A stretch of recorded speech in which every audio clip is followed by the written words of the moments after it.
Bismillahirrahmanirrahim. Assalamualaikum warahmatullahi wabarakatuh. Selamat siang teman-teman di sana. Oke, kita bertemu lagi di mata kuliah kita, metode penelitian. Terakhir kita sudah belajar rumusan masalah. Kalau tradisinya di UIN, setelah rumusan masalah itu ada apa? Ada tujuan penelitian, dan saya kira semua penelitian ada tujuan penelitian. Jadi tujuan penelitian itu simpel sekali, tidak perlu kita bahas panjang-panjang, ya, hanya merubah kata bagaimana menjadi mengetahui, seperti itu simpelnya. Oke, misal rumusan masalahnya bagaimana skizofrenia tokoh utama ditampilkan dalam novel bla bla bla, maka tujuan penelitinya adalah mengetahui skizofrenia tokoh utama ditampilkan dalam. Jadi eh, tujuan penelitian adalah apa ya, mengetahui apa-apa yang telah dirumuskan di rumusan masalah seperti itu. Lalu setelah itu ada apa ya, ahamiyatul bahthi, jadi urgensi penelitian.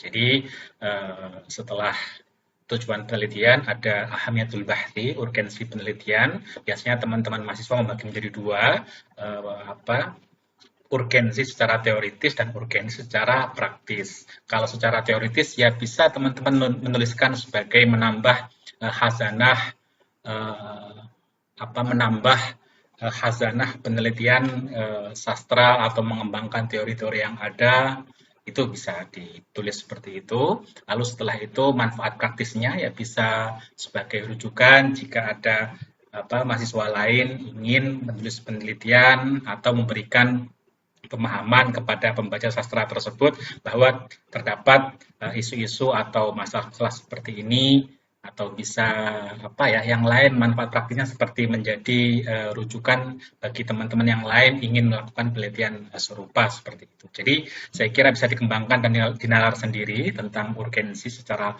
praktis maupun teoritis. Oke. Lalu setelah itu masuk ke ad-dirasah as-sabiqah atau penelitian terdahulu. Jadi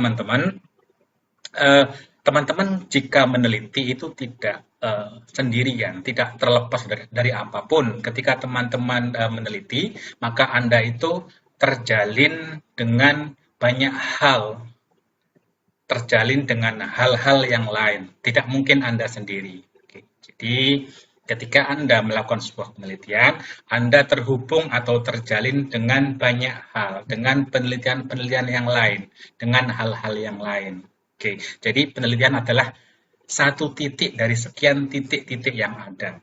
Oke, eh, misalkan teman-teman punya korpus, tentunya korpus ini pasti apa ya, sudah diteliti oleh orang-orang yang lain. Oke, maka penting sekali apa, Anda harus terhubung dengan penelitian-penelitian pada korpus tersebut, korpus Anda yang sudah meneliti sebelumnya dengan banyak perspektif. Anda harus terhubung. Oke, manfaatnya banyak. Oke, Anda harus melihat apa ya, apa yang sudah diteliti, apa yang sudah dikaji, oke, sehingga Anda mencari ranah baru dalam penelitian Anda. Oke, jadi tidak mungkin Anda sendirian. Ketika Anda meneliti, Anda terhubung dengan banyak penelitian, banyak hal. Oke, seperti itu. Oke, nah, oke, langsung kita masuk. Oke, jadi manfaat dari penelitian terdahulu adalah kita menunjukkan kebaruan kita. Jadi meneliti itu wajib apa ya, kebaruan, wajib meneliti sesuatu yang baru. Kalau Anda mengulangi sebuah penelitian, mengulangi penelitian yang lain untuk apa? Oke, hal itu sudah diteliti, sudah ditemukan jawabannya. Oke, jadi ketika teman-teman meneliti, Anda harus menggaransi para pembaca, para orang-orang di dunia penelitian bahwa penelitian Anda baru, kebaruan, sesuatu yang baru, bukan pengulangan. Oke, jadi salah satu manfaat Anda mendata, menyantumkan penelitian-penelitian yang serupa dengan penelitian Anda adalah untuk menunjukkan kebaruan Anda. Oke. Jadi untuk apa kalau meneliti hal yang sudah terjadi, sudah dilakukan seperti itu. Oke, menunjukkan penelitian serupa, korpus topik. Oke, jadi dalam penelitian terdahulu Anda mendata, Anda Anda harus mencari. Jadi Anda harus browsing ke sana kemari, mencari ke sana kemari penelitian-penelitian yang serupa dengan penelitian Anda, entah itu korpus ataupun topiknya, seperti itu. Biasanya korpus sih. Jadi apa? Ketika teman-teman punya korpus yang akan diteliti, korpus ini sudah dikaji oleh berapa orang sih dan apa yang dikaji. Jadi Anda cari, Anda exploring, lalu Anda tampilkan, Anda cantumkan dalam sebuah penelitian terdahulu untuk menunjukkan kebaruan Anda. Ini loh yang sudah dibahas ranah ini yang sudah dibahas ranah ini yang ranah ini sudah dibahas, sehingga Anda tunjukkan posisi Anda melakukan penelitian ini. Oke. Biasanya korpus ya, korpus dulu. Jadi korpus ini sudah diteliti berapa orang, Anda data di situ, Anda narasikan, Anda tunjukkan ini dan ini kebaruan, ini ranah penelitian saya. Kalaupun tidak ada, biasanya topik. Oke, jadi kalau tidak ada, biasanya topik. Jadi kalau korpus itu korpus baru, belum diteliti, Anda bisa mencari topik-topik yang serupa. Jadi topiknya ya isu yang ingin Anda bahas. Misal Anda membahas skizofrenia tokoh, misal ya Anda cari penelitian tentang skizofrenia di karya-karya lain untuk menunjukkan bahwa ya Anda melakukan hal yang mirip dengan yang mereka lakukan, cuman dalam korpus yang berbeda, seperti itu. Kedua, menunjukkan ranah penelitian Anda, jelas. Oke, jadi ketika teman-teman dituntut kebaruan, maka Anda harus tunjukkan di mana ranah penelitian Anda membahas apa. Jika ada orang lain yang telah membahas korpus Anda data, Anda narasikan, Anda tunjukkan ranah penelitian Anda. Saya membahas ini dengan bukti bahwa ada 5 orang yang telah meneliti ini dan semuanya meneliti hal ini, lalu saya akan mengambil ranah ini yang akan saya teliti. Jadi penting. Oke. Jadi penelitian terdahulu itu seperti itu fungsinya, menunjukkan ranah penelitian Anda, di mana Anda, posisi Anda di mana. Seperti itu. Oke. Saya kira mudah dipahami ya. Oke, lalu kemudian pijakan. Oke, jadi selain kebaruan, menunjukkan kebaruan, penelitian terdahulu juga bisa menunjukkan atau berfungsi sebagai pijakan Anda dalam melakukan sebuah penelitian. Oke, sebagai starting point Anda memulai penelitian. Oke, jadi meneliti itu kan tidak harus sesuatu yang baru ya, kadang mengembangkan sebuah penelitian yang sudah ada. Oke. Jadi kalau teman-teman suka membaca penelitian, biasanya dalam kesimpulan dan saran itu ada sebuah saran kepada publik untuk bisa mengembangkan penelitian dia. Jadi penelitian tertentu cuman berhenti di wilayah ini, di ranah ini, dan mungkin masih bisa dikembangkan ke hal yang lain, dikembangkan lebih jauh lagi. Nah, banyak sebenarnya penelitian mengembangkan sebuah penelitian yang ada. Oke, jadi pentingnya Anda, jika misalnya Anda mengembangkan penelitian yang pernah dilakukan sebelumnya, penelitian terdahulu sangat penting sekali menjadi pijakan Anda. Oke, jadi Anda narasikan, Anda jelaskan sebuah penelitian lama itu dalam penelitian terdahulu Anda jelaskan begini, lalu terdapat sebuah potensi untuk mengembangkan kepada titik tertentu, kepada wilayah tertentu, kepada sebuah